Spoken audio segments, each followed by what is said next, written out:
Ok, on se retrouve pour une petite analyse sur le Bitcoin. Ça va faire longtemps qu'on n'en a pas fait et j'aimerais revenir dessus. Voilà, on suit toujours un petit peu les marchés. Donc vous allez comprendre un petit peu les cycles parce qu'il s'est encore passé la même chose. Si vous voulez, vous voyez tout ça, là les carrés verts c'est un bull run, c'est le cycle du bull run. Et les carrés rouges, c'est le cycle du bear market, du marché baissier. Et à chaque fois, c'est la même durée. Ce carré vert, c'est la même durée que ce carré vert que celui-là. Donc vous voyez, si on va en mois, qu'est-ce qu'on a? On a ici, voilà, le point haut. On reprend la même durée de ce carré vert, on le trace ici à partir du point bas. On a le point haut au même niveau. Même chose, on le prend à partir du point bas, on a le point haut au même niveau.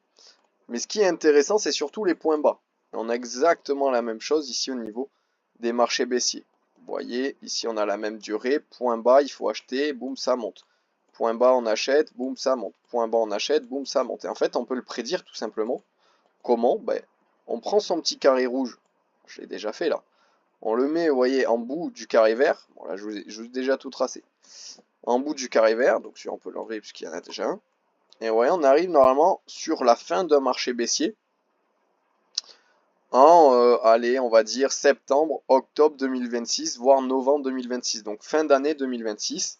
Il va être, selon moi, intéressant de se repencher sur les cryptos, enfin surtout sur la principale qui est Bitcoin. Et après, il faudrait voir les alts, ce que ça donne. Ok, j'enlèverai les dessins après. Euh, tac. Là, on aurait pu se dire éventuellement, oh ok, on a trouvé un point bas ici. Boum, on vient faire des plus hauts, mais selon moi, ça c'est pas du tout un bottom. Je sais pas, j'ai pas regardé du tout les analyses de ce que disent les autres analystes sur ce sujet-là. Moi, ce que je vois, c'est ici juste un retracement. On vient dans ce bloc-là, vous voyez ce bloc-là, voir.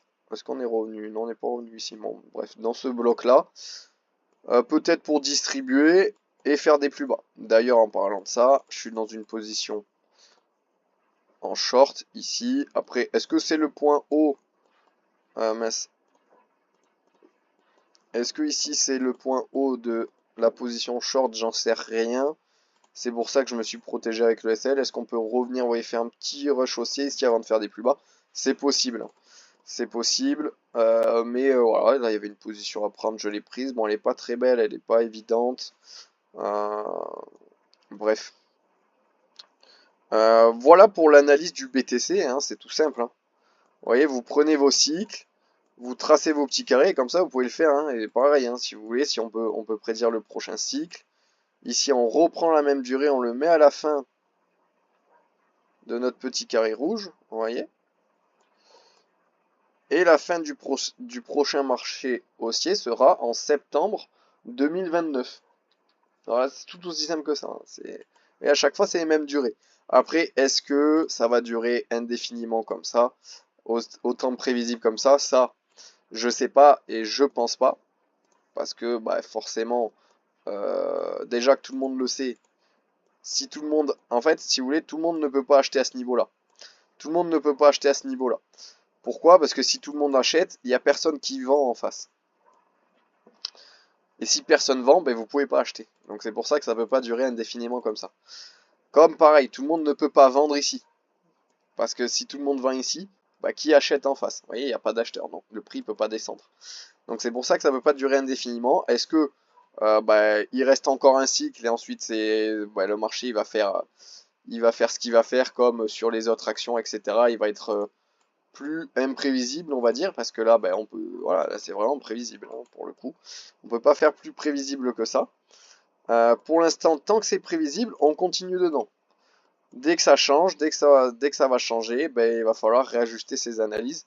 Mais pour l'instant, ça tient. Donc, vous voyez, on reste dans, dans nos analyses et on reste comme ça. Donc, vous savez un petit peu, voilà, vous en savez plus, hein. Si vous vous demandez ici, est-ce que c'est le moment d'investir dans les cryptos? Alors oui, vous pouvez investir ici en DCA. Pour moi, ça va continuer à descendre. Ici, c'est pas le point bas. Pour vous donner un ordre d'idée de point bas, en fait, comme on a cassé ce lot, c'est peut-être une tiers ici. On va peut-être rester un petit moment pour réaccumuler en dessous. Je sais pas si on va venir casser ce lot. Je sais pas. Si on vient casser en revanche ce lot-là, il y a des chances pour moi qu'on revienne, vous voyez, vraiment plus bas jusqu'à ce bloc ici. Voire ce bloc ici. Voire même ce bloc ici. Il y a des chances qu'on revienne entre les 30 et 19 000. Si on vient casser ce lot. Mais il y a une probabilité, ouais, qu'on stabilise ici, qu'on continue un petit peu d'accumuler, on vient tout liquider et ensuite le marché part. On reste en dessous de ce niveau-là, vous voyez, en dessous du précédent high ici, une zone de support comme ça. Bon là c'est un petit peu brouillon, je sais pas si vous arrivez à comprendre. Mais il y a des chances que ça fasse ça. Donc voilà. C'est pour ça que ça reste quand même intéressant d'acheter ici pour être dans le train. Là tout le long d'acheter jusqu'en octobre 2026 si vous avez suffisamment et si vous avez de quoi mettre sans risquer votre vie. C'est intéressant d'acheter du BTC dans tous les cas. Pour moi, sur du long terme, ça va monter. Voilà, là on est encore au début du graphique, hein, vous voyez, encore au début. Hein, bon, c'est vrai que c'était mieux d'acheter dans ces eaux-là, mais bon. Voilà. Est-ce qu'on retrouvera des niveaux comme ça un jour? Je ne pense pas. Des niveaux à 325 $, ça m'étonnerait très franchement, ça serait pas mal, mais ça m'étonnerait. Donc voilà pour l'analyse, assez rapide, parfait comme ça vous prend pas trop de temps pour le regarder, je fais pas de montage, c'est vraiment du pure parole, hein. Voilà, vous pouvez le mettre en fond, ça passe très bien.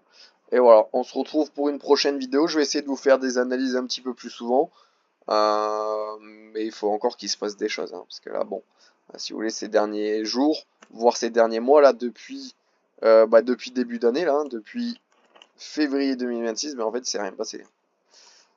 Là, il ne s'est rien passé, même là, il n'y avait aucune position d'entrée, hein. Vous voyez comment le prix est monté, il est monté tout doucement. Donc, aucune position d'entrée, aucune position d'achat, donc pas intéressant d'acheter. Et il s'est rien passé, hein. On est vraiment entre février et mai, là, on a pris même pas 23%. En sachant que pour des cryptos, pour le BTC, c'est rien, 23%, hein, vous voyez. Si là on revient, ici on va sûrement reperdre. Tac, je pense qu'on peut y chercher un moins 26, moins 30, ouais, revenir un petit peu dans ces niveaux-là, ça serait pas mal, dans les 50 000. Pour acheter du BTC, ça peut être intéressant. On se retrouve pour une prochaine vidéo, ciao ciao.